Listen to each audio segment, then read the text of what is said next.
Good evening to everyone whom I haven't yet had the opportunity to greet. Welcome. A warm welcome to those who are joining us for the first time today.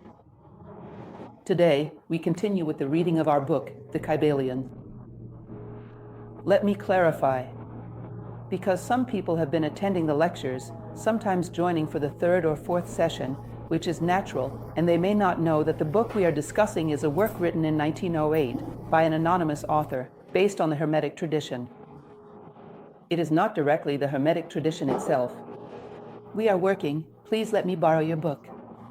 Just a moment, it is this book, and it is a commentary. Thank you very much. Very much inspired by the Hermetic laws. I always make a point to repeat this brief introduction.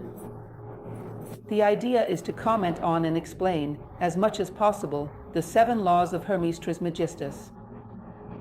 Remembering that Hermes Trismegistus is an Egyptian sage who is believed to have lived around, I do not know, 1,500 to 2,600 years before the Christ. That's a very large margin of error. It's not that large if you consider that there are people who believe he never even existed. So, the historical controversy surrounding this subject is quite significant. It is known that someone, whether one man or several, in a school called the Hermetic school in ancient Egypt, possessed this knowledge and believed that the universe is governed by laws on all its planes of manifestation, from the most subtle to the most concrete, and that the main laws are 7. And that, by knowing these 7 laws, we can observe them at work and come into harmony with them. Because the great problem of humanity is that we go against the flow of nature. We are constantly causing collisions. Instead of walking side by side with nature, we are always fighting against it. We do not understand its purpose. And sometimes, in fact, I would have to say that most of the time, we think it has no purpose at all. That we are the clever, intelligent, and rational ones. Nature is silly, chaotic, and random, and does not know what it is doing. And this absurd belief that we nurture nowadays causes us to be in a state of permanent conflict. Even with human nature itself. Not only with external nature, in general. Including human nature. In it is ages, in it is roles, in it is genders, in it is nationalities, in it is religions. In other words, we do not find harmony, not even with human nature. And this happens precisely because we believe that chaos exists and that we are the only ones here who think. And this is one of the absurd beliefs of a materialistic cycle which constantly leads us to provoke these collisions. So, the fundamental aspect of the teachings of Hermes Trismegistus, actually, it is very difficult to say what was truly fundamental. What remains is that, basically, the universe is organized according to 7 great laws. This book from 1908, then, sets out to explain them. Because what remains of the Hermetic tradition is very little and, as the name itself suggests, very Hermetic. And we are not able to understand it very well. So, the person who wrote this, or these people, we will never know exactly who it was. We only have hypotheses. They had a deep understanding of the subject. We see that because they wrote a very coherent book. One interesting thing is, when someone asks you, how will I know if it is good, if I don't even know who the author is? Even if you knew who the author was, you still wouldn't know if it is good. There is only one thing that can assure you a work is good, your discernment, your good sense. Read and draw your own conclusions. And continually refine and sharpen your tools of discernment and good sense, so that you can develop this perception whether or not you know who the author is. Because a simple name would not give you any certainty. None at all. What gives you confidence is your own discernment. So I find it very interesting that within the movement we work in, which is New Acropolis, all around the world, sometimes a person reads a booklet, say, at New Acropolis in Turkey, or at New Acropolis in the United States, and says, this one is good. And that opinion is very trustworthy, because it comes from a person who reflects, who is used to analyzing the things that come into their hands according to their own criteria. Personally, I have never seen any of these insights fail. They are very reliable. Nowadays, many times people say something is good just because they heard someone else say it is, or because they didn't take the time to make their own analysis. They just go along copying whatever is in fashion. And sometimes you follow recommendations that end up being very disappointing. Isn't that so? Because it is much easier to just run the life software and not develop your own discernment about things. Who can guarantee me that this book is good? No one. Only you, your discernment. And your good sense. There is not a name on the cover that can guarantee something is good, nor someone's recommendation. Your discernment and your good sense. Nothing and no one can replace that. So, what we are talking about. Regarding this book, today we are entering chapter 7. Remember that every time I include this little verse, now already identified by an English poet named Edward Carpenter, which is part of a much larger, very interesting poem. And this poem is quoted in the introduction of the book, and I always repeat it, even to set the tone for the reading we are about to do. It is because it very clearly captures the spirit of this book, which is to pass on knowledge to future generations to ensure it is not lost. If in 1908 it was already rare for someone to know what Hermes Trismegistus said, today I think no one would understand anything at all. Because as we become more extensive in knowledge, we also become more superficial. And we face great difficulty in interpreting anything symbolic. I was quite surprised, for example, not criticizing this intention, but I found it interesting that people had the sincerity to tell me that, for instance, The Prophet by Khalil Gibran, which is a book vastly simpler than this one, many times they had read it and not understood it. Because nowadays, we have developed the habit of engaging with literature that is very superficial from a symbolic perspective. A kind of fast food literature. It does not require us to make the effort to reflect. So we become unaccustomed to deeper thought. We are often accustomed to mathematical, scientific, or technical reasoning, but symbolic vision is very rare in the history of our world. Well, so this poem will say, do not let it be extinguished. The flame kept alive from century to century in this dark cave, in this sacred temple, sustained by pure ministers of love. Do not let this divine flame be extinguished. In a poetic way, what these 5 little verses are saying, what this stanza expresses, is, do not let knowledge be lost. Do not let knowledge be lost by your own hands. Have a commitment to future generations as if they were your own children, which, in fact, they are. Consider that those Egyptian pyramids, we know this very well today, were built by generations of workers. And the first generations had no hope of ever seeing that work completed. They built for the future, for faces they would never see, to leave a testament to the greatness of their dreams. For people they would never meet. This is something quite remarkable. To think that someone once thought in this way, in terms of commitment to future humanity, because sometimes we do not even commit ourselves to present-day humanity, let alone to the future. And to realize that there was a time when people felt responsible for passing this torch to the next generation. The idea behind this poem, do not let the flame go out in this sacred temple that is the manifested universe. Do not let the knowledge that has already been gathered be lost, because if it is, the suffering will be immense if we have to start all over again from scratch. To rediscover fire, to reinvent the wheel, the suffering would be too great. Pass on that which is most sacred. Sacred that humanity has already gathered practical knowledge for life, vertical knowledge that comes from the heart of things and our own heart. That is the idea. Well, the book, which I have already shown you, is this one. And its full name is A Study of Hermetic Philosophy from Ancient Egypt and Greece. Remember that it is not only ancient Egypt and Greece, but also Middle Ages, alchemists. In fact, this text re-emerges. The original works, the Corpus Hermeticum, the Emerald Tablet, and the Minerva Mundi, resurface. They became known to the public during the Middle Ages and were widely used by the alchemists. Later, it once again receives a new impulse during the Renaissance, with the Latin translation by Marsilius Ficino. After that, it disappears once more and is gradually recovered over time. There is a significant resurgence with the publication of this book in 1908, and people begin to take an interest in the Kybalion again, now with a greater capacity to understand it. Therefore, we owe a debt of gratitude to whoever it was that wrote this book. And today we are addressing Chapter 7. Remember, this is a study group. So, our intention is to see all the chapters of the book. Don't worry, for those who are joining us now, these sessions are being recorded and will be available on YouTube.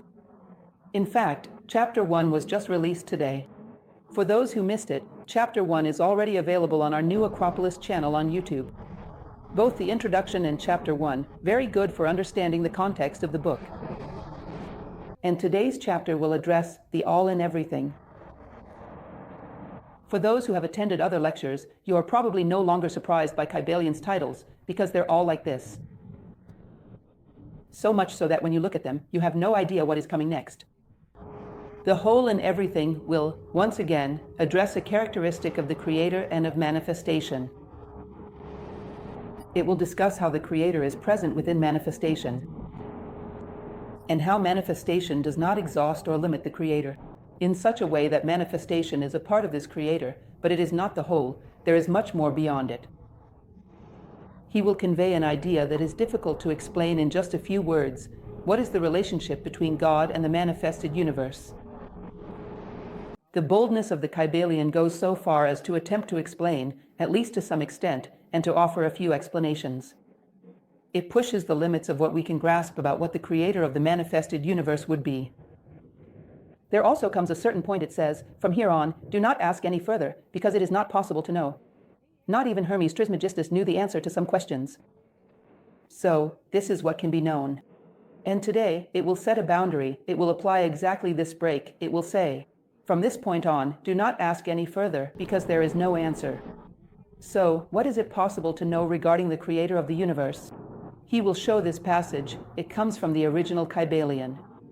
Remember this. In quotation marks, it is the original text from the Emerald Tablet or the Corpus Hermeticum, basically, says the following, while everything is in the all, it is also true that the all is in everything. Whoever truly understands this truth has attained the great knowledge. Has anyone understood that? Has anyone attained the great knowledge? However, this little passage, it is relatively complicated, isn't it? Hermetic, as it could not be otherwise. And he will set out to explain this a bit. What does it mean for everything to be in the all? We already talked a little about this when we looked at the chapter on mentalism. Remember? The all is mind, the universe is mental. So, the universe is manifested on all its levels, not just in physical matter. Physical matter, energy, emotions, the mental plane, the spiritual plane, the entire manifested universe would be a thought within the mind of God. It would be part of the great mind, what the Indians call Mahat. So, everything you can imagine is within the all, within the mind of the all. And the opposite? The all is in everything. What does that mean? He says that this is the most complicated part to understand. Because it might give the impression that the manifested universe, if you add up all the things that exist, you have God. But, in reality, it is not quite like that. You have aspects of God, but He is much greater than that. The all is much greater than the sum of its parts. Speaking in a slightly clearer way, although the look on your faces gives me the impression that it wasn't any clearer at all, but let's continue. He uses an example that is very helpful, because this example has 1,001 uses. It is truly fascinating. He says that creation is imbued with the artist. It is an aspect of the artist, but it does not exhaust him. The example of Othello and Shakespeare. I myself have already given you this example. In other words, if you take Othello, Romeo, Hamlet, whoever you want, even King Lear, aren't they all aspects of Shakespeare? Could they be any different, since they all came from within him? It is obvious that they are aspects of Shakespeare. But if you take only Othello, he is not the entirety of Shakespeare. Othello could not come forward and say, I am Shakespeare. That would be foolishness. He is an aspect of Shakespeare. He does not exhaust all that Shakespeare is. And if you add Othello to Romeo, to Macbeth, to Hamlet, to whomever you wish, even then, Shakespeare is more.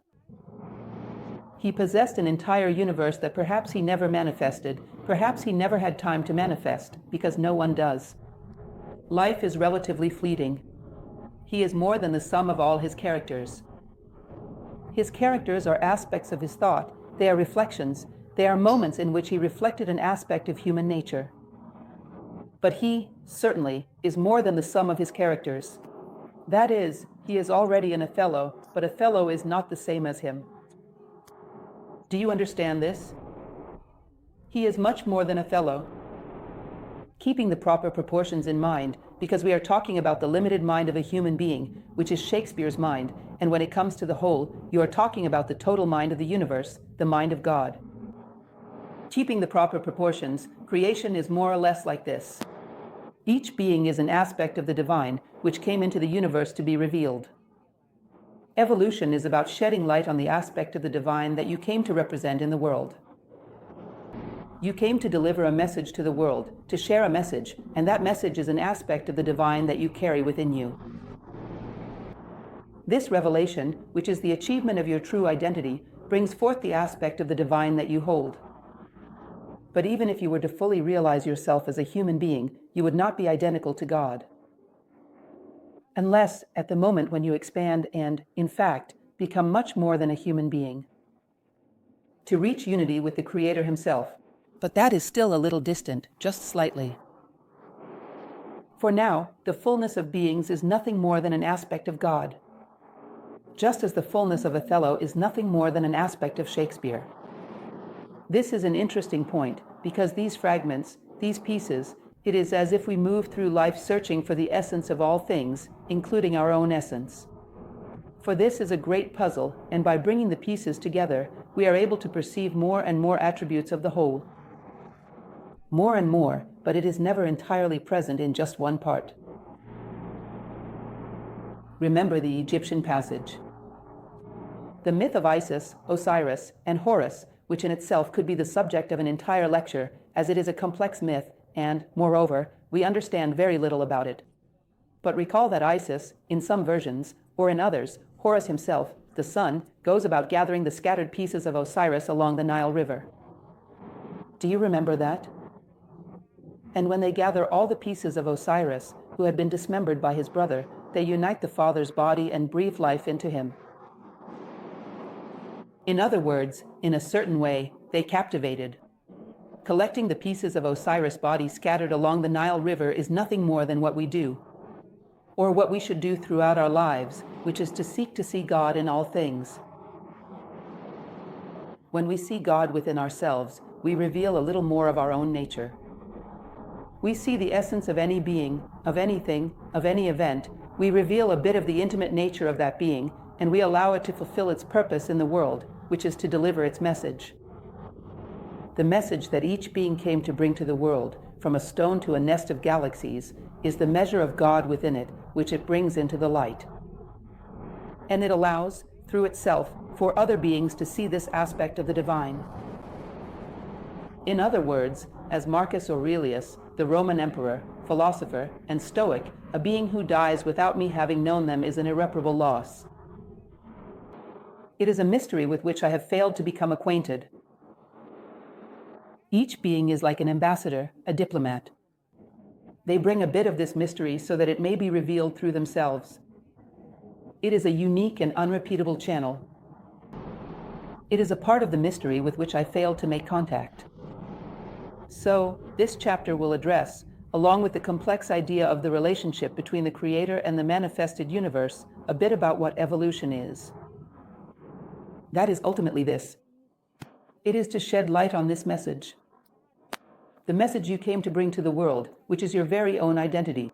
What India called your inner name. We spoke a little about this, and we will talk more about it later, because Chapter 9 is coming, which discusses the principle of vibration, one of the laws. The principle of vibration will deal directly with this question of the inner name. It is a somewhat complicated matter, but nothing too difficult, really. The Kybalion is actually very simple, as you can see. So, this question, that he presents and seems so obvious, was not always so obvious.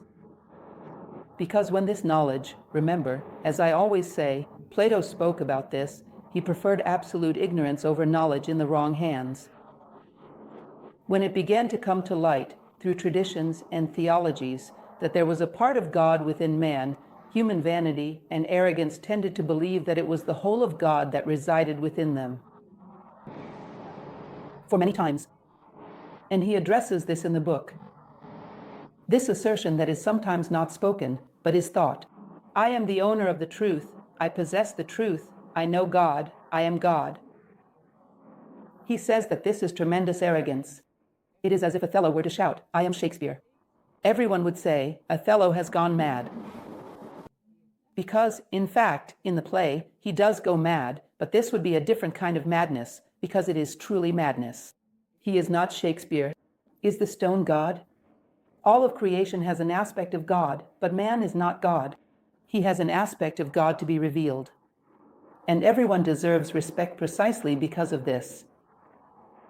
Remember when I spoke to you about that beautiful definition from Kant, that respect comes from respicere, to look again, to know how to see, to know how to find the divine essence that is present in all things, that is in everything, not just in you.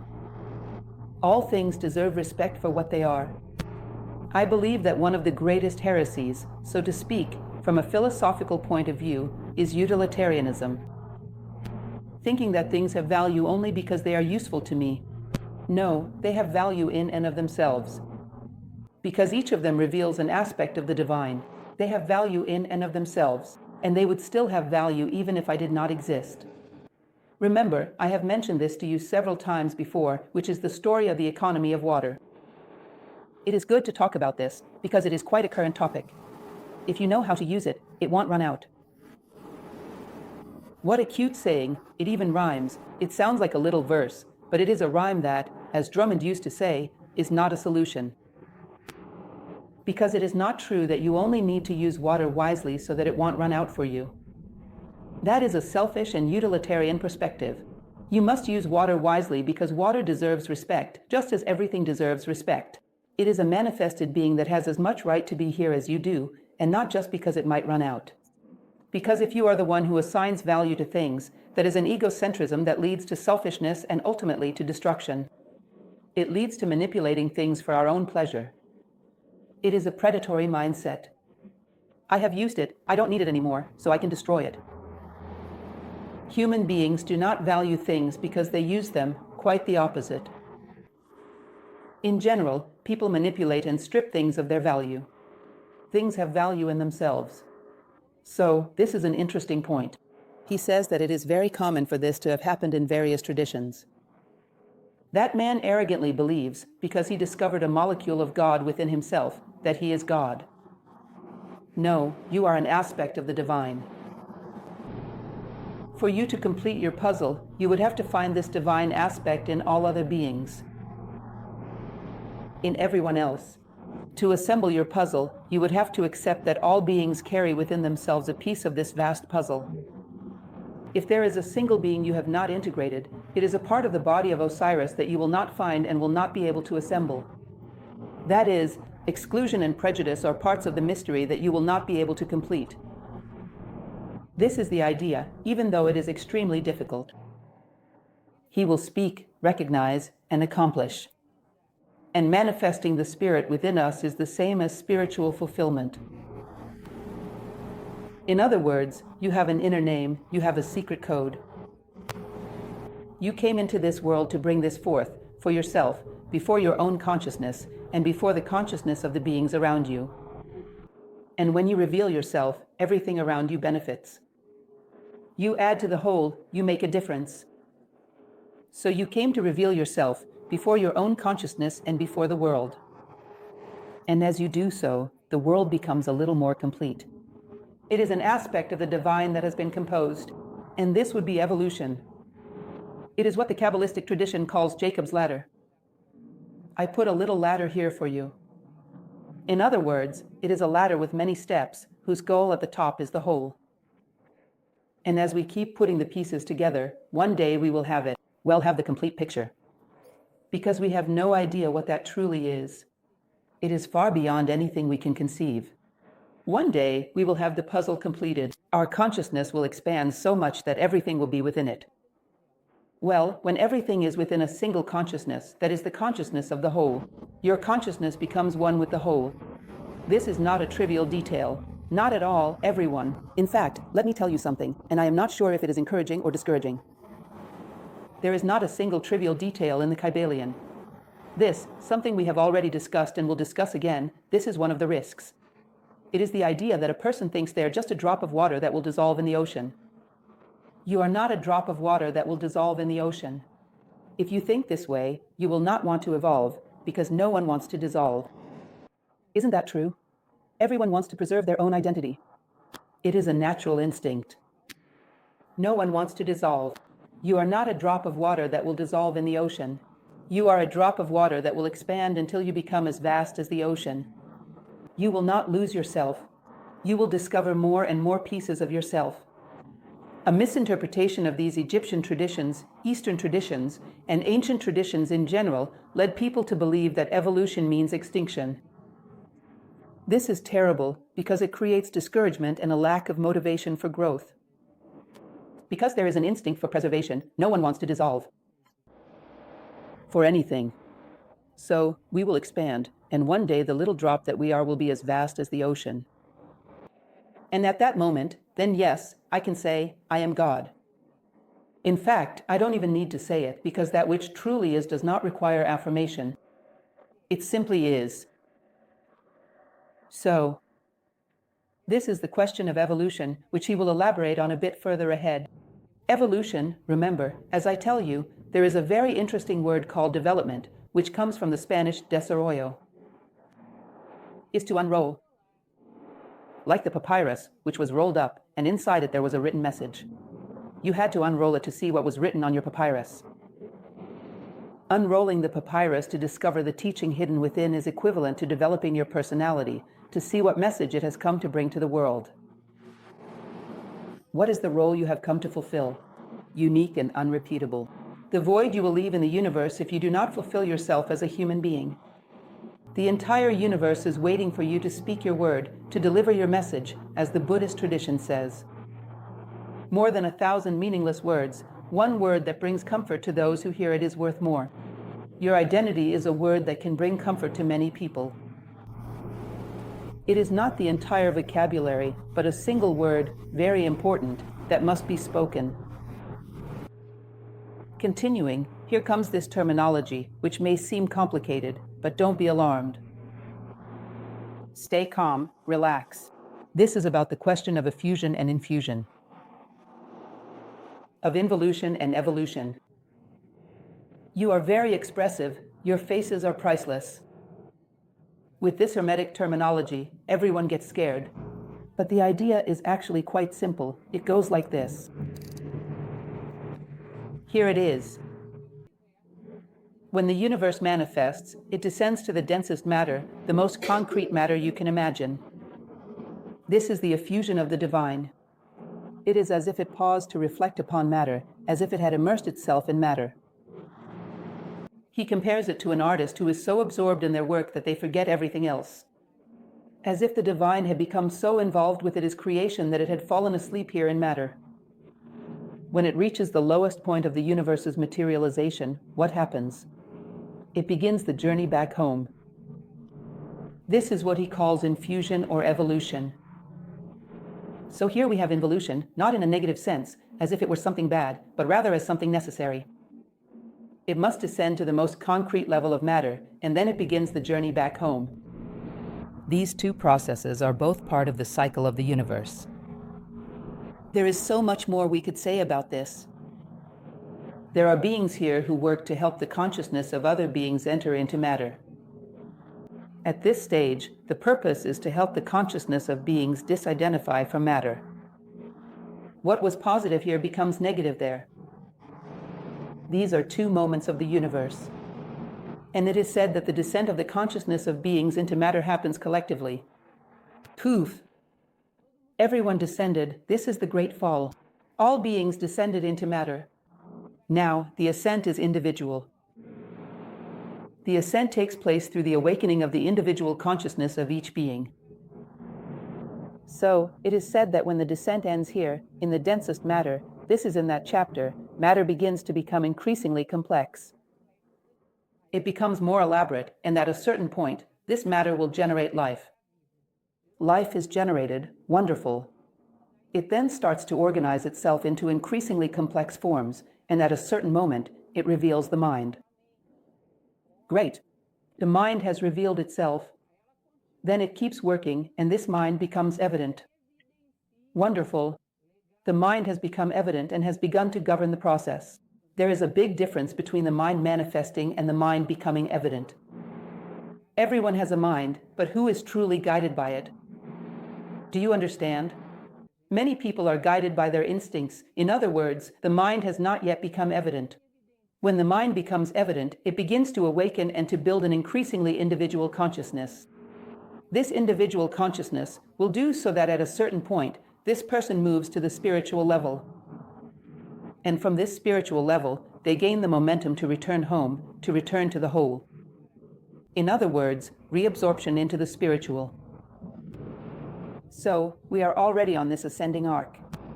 We are already evolving as individuals. The mind has already manifested. To become evident is a bit more complex, but to manifest it has already done so.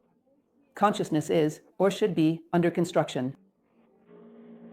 At a certain point, this developing consciousness, this individuality, becomes a springboard to a heightened spirituality. And this heightened spirituality will lead us to the very threshold of the divine. And this is what the Kabbalistic tradition taught. We will arrive at the Father's house with our arms full of fruits. These are the fruits of consciousness that we gather. And this, in a very simplified way, would be the process of evolution. You descend together, but you ascend individually. However, even though we ascend individually, do not be mistaken. Individuality is not the same as individualism, nor is it selfishness. Your identity deepens when you develop a more responsible way of thinking toward the whole. Aren't you moving toward the whole? You must think as the whole does. Even though you possess an individual identity, you must think as the whole. More and more, fraternity is needed. You have an individual identity, but if you fall into the trap of selfishness, then you do not ascend. This is one of the dangers of individuality. It can turn into individualism and selfishness. And the ascent toward the whole is increasingly about fraternity. And this blocks the path of ascent. And this is exactly the dilemma we are experiencing.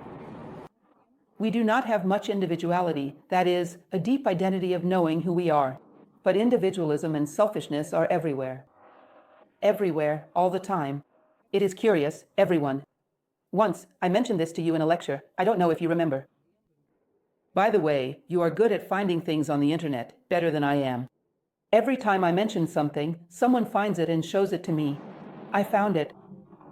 Once, I was watching one of those animal life programs.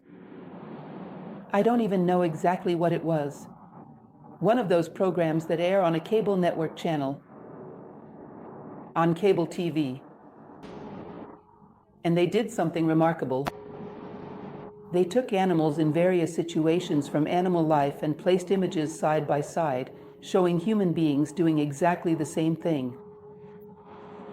To demonstrate how much we are governed by instinct, because a mind enslaved by selfishness is purely instinctive. It was very amusing because it showed a peacock walking in front of the females, with his tail feathers spread, strutting around. Then the scene would change to a young man slamming the door of an imported car and strutting in front of the girls. The girls, just like the peahens. That was the best. It was just the best. Then it showed a pack of dogs, the alpha male barking, and all the others cowering. Then it showed a person entering the workplace, the boss. The same thing. And scenes of selfishness, scenes of trying to outdo someone else just to get the bone for oneself.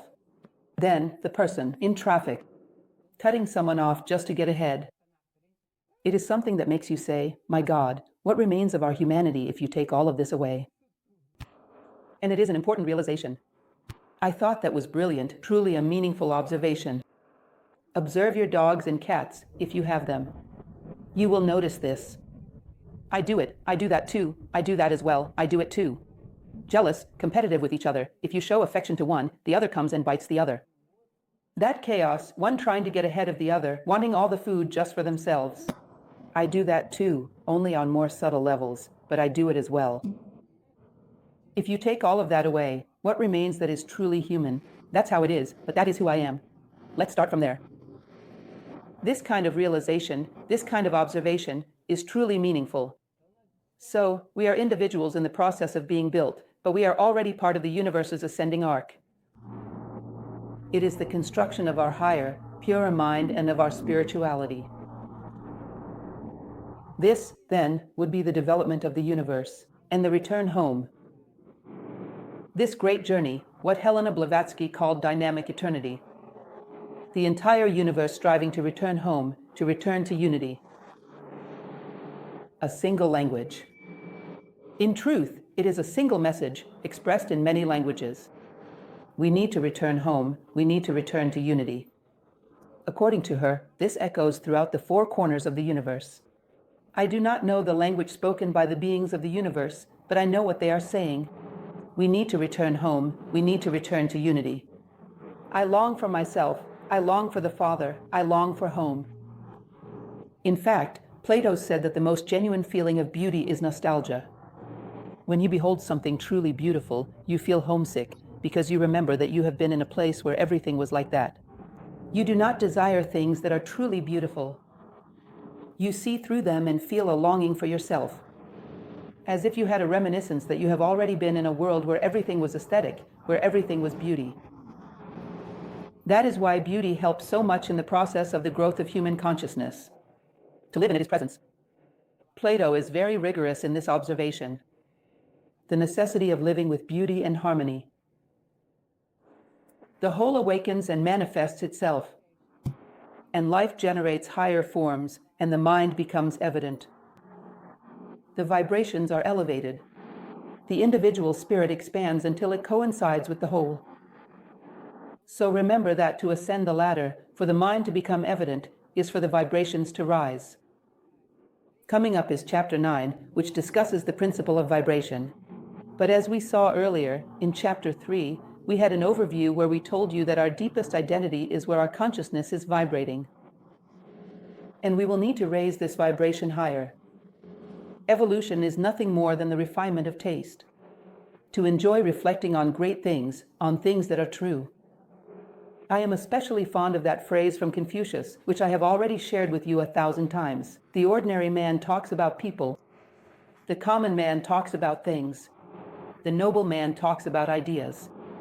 To be interested in ideas. What is the meaning of life? What is life itself? What is death? What is consciousness? What is time? Why do things happen in this way? What is real in my feeling of love? What is truly love? And what is merely a need, a simple attachment, just a habit?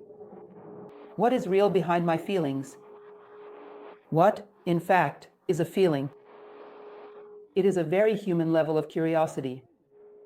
Does this set us apart in the universe? No matter how evolved an animal may be, could that super smart little dog you have at home, you won't see him sitting there with his chin on his paw, pondering what love is and whether he truly loves you, or if it is just the desire for a steak. He won't venture into these areas. This is very subtle. This is human. This is our group. This is our world. That is where we justify ourselves as human beings. Not only to seek, but to begin to behave in a way that is consistent with what we have discovered. So, I have very little love. Let me develop more. Let me see what love truly is. I am really understanding love correctly. Why do my feelings fade so quickly? Maybe they are not true feelings. It must be like a child who gets bored with a toy. It is like a child who quickly tires of a toy. They get it for Christmas, and before New Year's, they are already bored with it. If these were true feelings, wouldn't they last longer? What genuine feelings do I actually have? How do I cultivate them? How do I nurture this? Who am I? How do I find myself within myself? This curiosity, this human need. It causes your vibrations to rise. Our human identity becomes more affirmed and refined. And to appreciate the things that draw you in that direction, because that is truly fascinating. No one needs to force you to appreciate good music. You know which music elevates your consciousness in that direction. No one needs to force you to enjoy good reading. You know which reading draws your consciousness to that place. You begin to develop discernment. Do you understand what I was talking about at the beginning? People ask me, how can I trust this book, the Kybalion? Look, my friend, if you lack the discernment to recognize what is good, what refines your consciousness, what uplifts you, who will guarantee to you that something is good? Observe what kind of vibration things generate within you. Where do they lead your consciousness?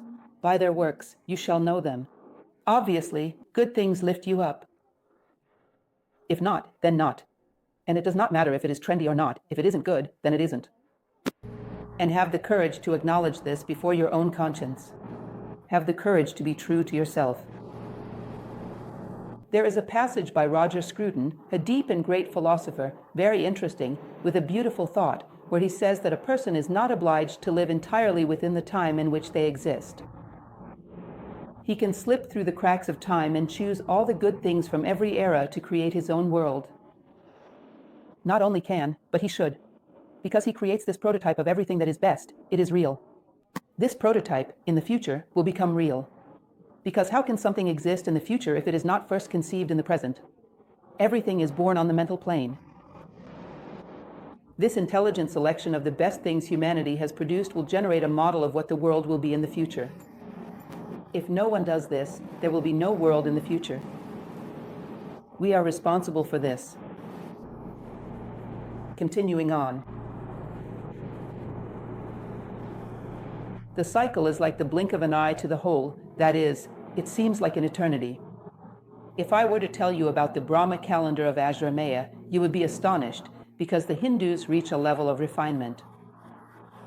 Of course, it is more symbolic than in fact concrete, but they go so far as to assign a number to the manifested universe, which is the so-called Brahma calendar of Ajrameya. You might say, my goodness, look. For the whole, it is just a blink of an eye. Just as we know that there are microorganisms living on our skin, in our bodies, that jump around and live for, I don't know, minutes or seconds, for them, that is an entire lifetime. In other words, this question of magnitude, both in space and in time, is something very relative. It depends on the level of consciousness of the being experiencing that reality. The universe does not know where the vast ends and the small begins. So, it is said that for creation, the manifested universe is just a blink of an eye. It is a life cycle of Brahma. It is the manifestation of Brahma in the Indian tradition. Humanity gradually withdraws from matter and moves toward spirit. Remember when I told you, this is real time, this is the Greek dimension of Chronos. You are withdrawing more and more from matter toward spirit. It does not mean that you have to stop acting within the material world. It means that you will see matter from the perspective of the spirit. With much greater maturity, much more responsibility, and much more care for it. Because you no longer look at things as a manipulator, but as a being in search of other beings. So, the spiritual person has much more respect for material things than the materialistic person does. He does not stop living in the world, because this is a necessity. As Fernando Pessoa once said, to navigate is necessary, meaning we do not cease to exist in the manifested world. However, we do not believe that the manifested world is absolute or that it is our only goal. And by understanding what it truly is, we know how to treat it properly, because you cannot treat someone properly like a doctor. Boo! A patient comes in with a certain condition, the doctor asks about their age, where they live, what they are like. He needs to know who he is treating to prescribe the appropriate medication. In the same way, we cannot know how to deal with the things of the world without understanding what they truly are. When we believe that these things are very real and absolute, we change the way we treat them. Either we become extremely careless, or we become excessively attached. We do not find the right balance. This even applies to the people we love. We are either too harsh or too lenient. We do not find the just measure of love that educates, that helps others grow. Because we do not truly know what beings are. So, the spiritual person is not careless with the material world. But you might say is obvious. It is not obvious. We have made this mistake many times throughout history. I have already told you that there was a very recent period in our history. A well-intentioned movement, the hippie movement, they truly believe that a spiritual person should disregard the body, disregard the material world, disregard everything.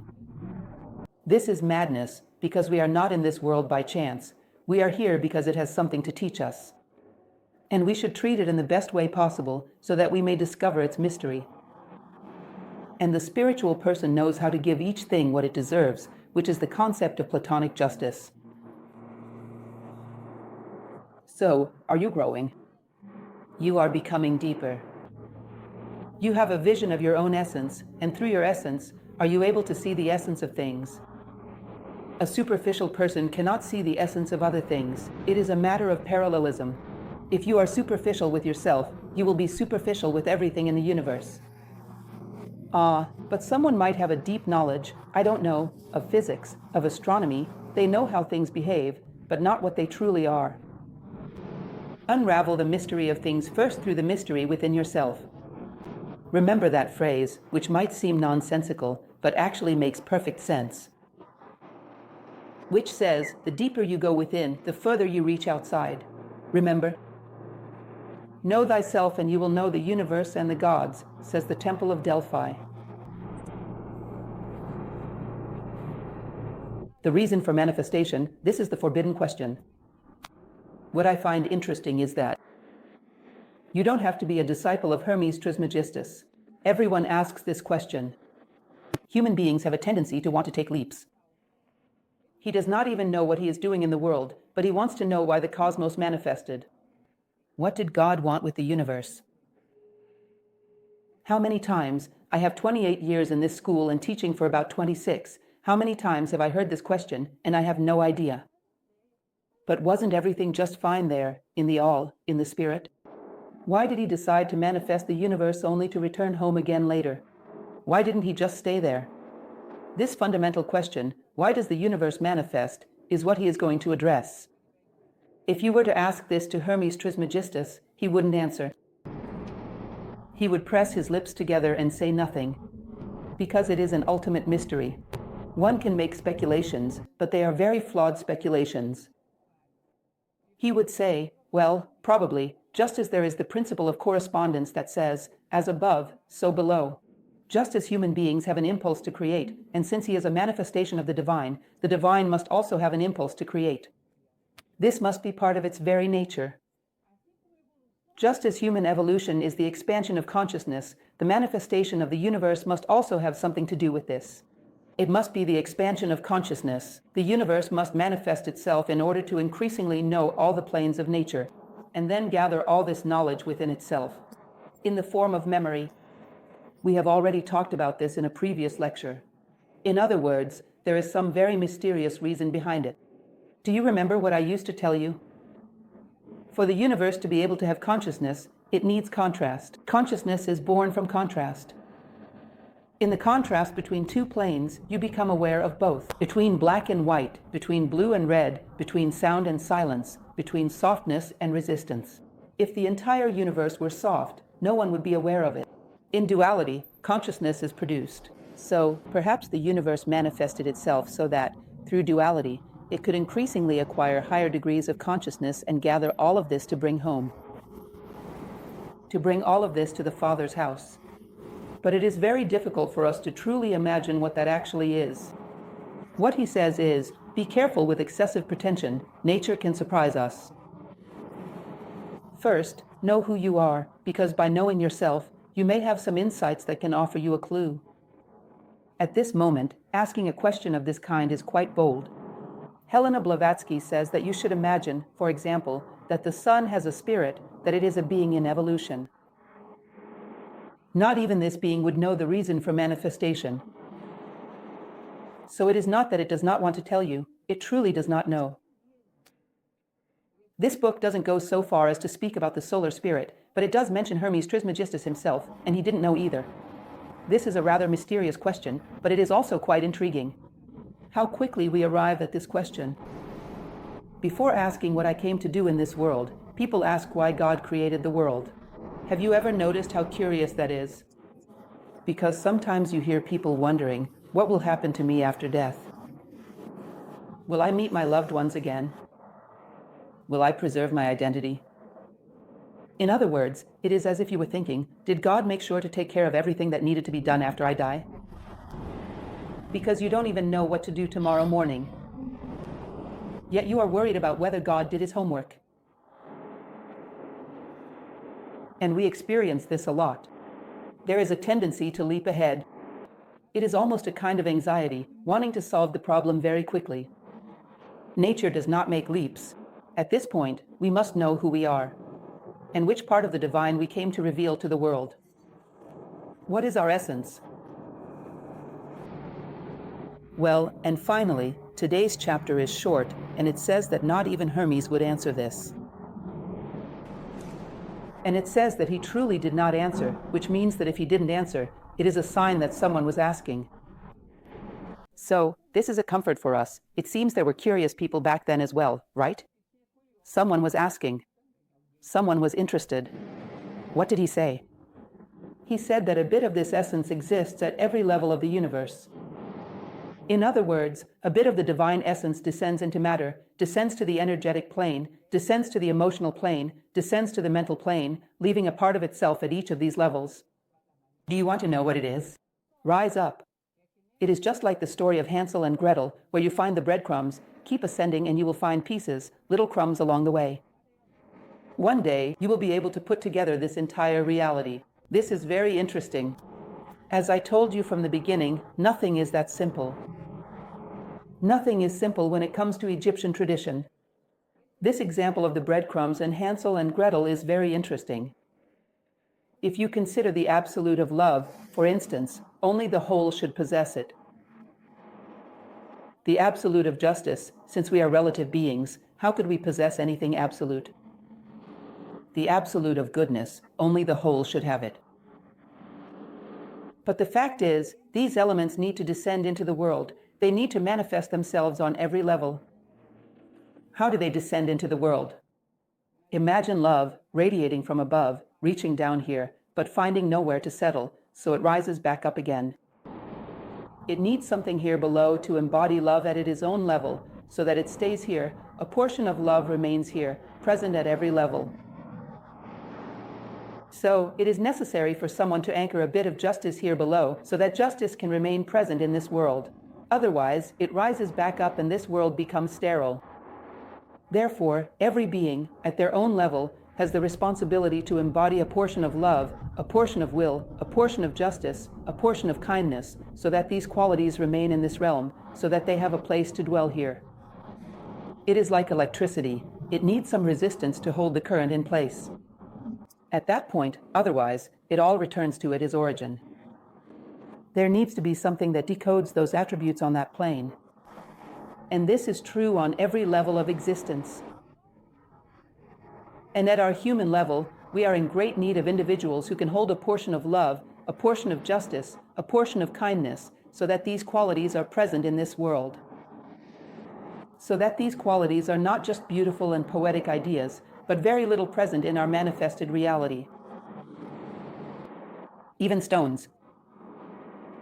On some level, they possess love, which is responsible for their cohesion. On some level, they possess justice, which is responsible for the distribution of their molecules. So, a diamond would be a being that holds a great deal of love and a great deal of justice. A perfect molecular distribution, a cohesion that makes it the hardest mineral there is, capable of cutting glass, isn't that right? This is what allowed it to evolve so much. In some way, it has retained these attributes at its own level. It has fulfilled its role. On some level, there are plants doing the same, holding on to these qualities at the vegetal level. There are animals holding on to this at the animal level. It is up to human beings to hold these things at the human level, so that they are not dissipated, so that they remain present in the world. These energies radiate and pour forth, and they need to be anchored here to help us ascend. Otherwise, we lose everything and become barren in an empty world. So, decoding the divine attributes on our plane is part of our homework. And these are the tools that will help us ascend.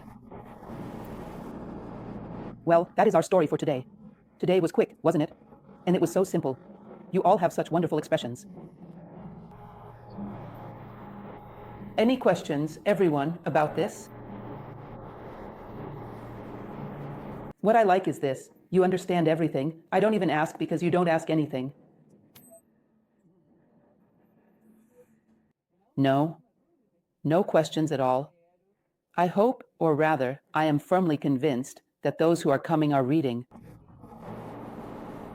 Because not much really sticks if you don't read.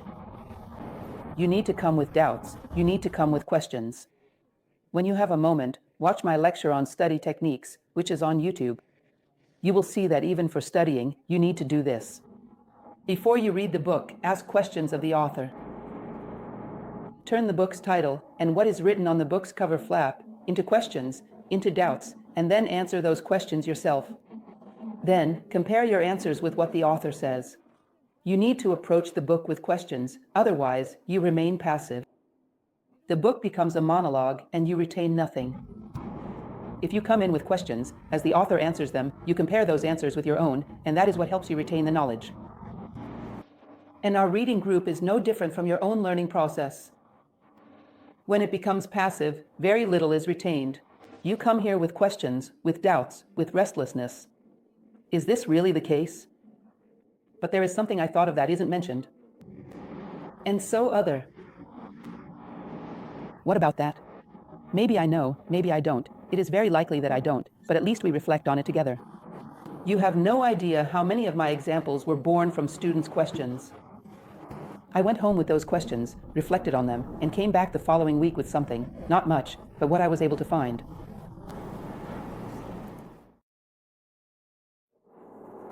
The Kybalion doesn't say anything about this. It is very concise. It doesn't speak of a physical place, it speaks of a vibrational place.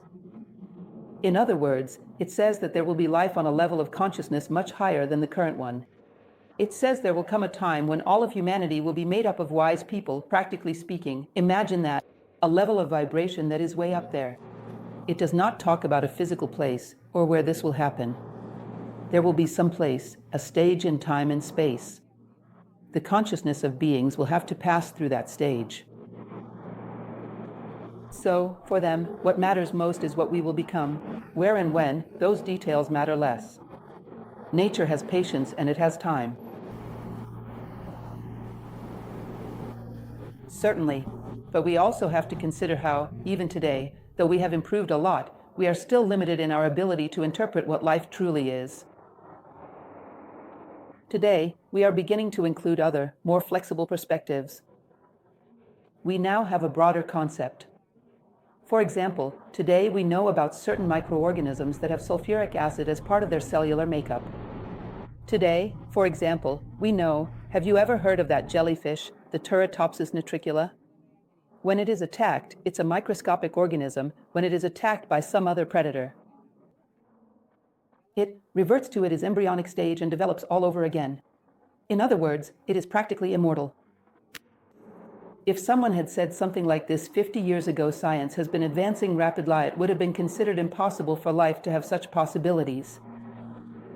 So you ask, does a planet not have life as I understand life today? No, but who knows what might be there? Who knows? The possibilities of life are mysteries. We don't even really know what life is, let alone how it might manifest itself. Today, we already have a much bolder vision of what life is. So, obviously, wherever a being may be, it will evolve and fulfill its cycle.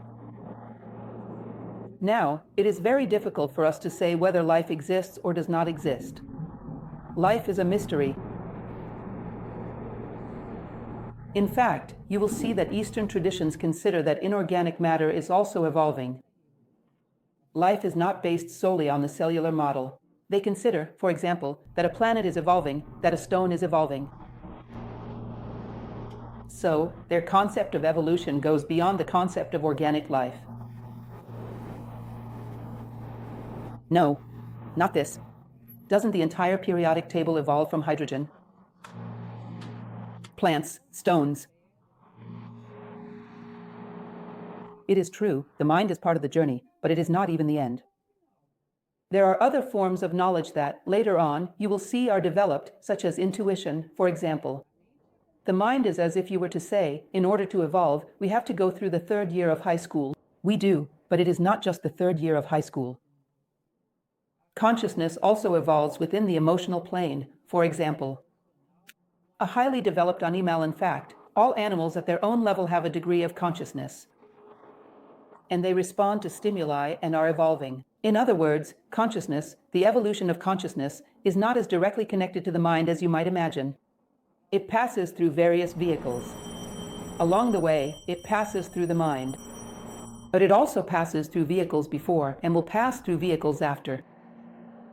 Or has it already happened? I don't know. I don't know. And I also cannot say whether all of them follow this same little scheme as ours. It is very complicated for us to make judgments of this nature.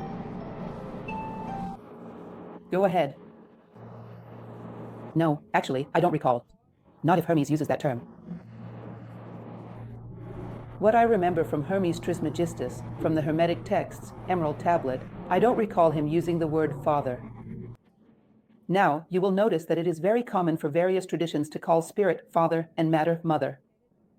That is the primordial duality. This is very common. The great father and the great mother, and the spirit that hovers over the waters, the great father and the great mother, as spirit and matter. This is very common. It is the primordial duality. Now, the Creator itself, the One, is above these two. It is a fusion of both. It has no duality. That would be the primordial duality, the father and the mother.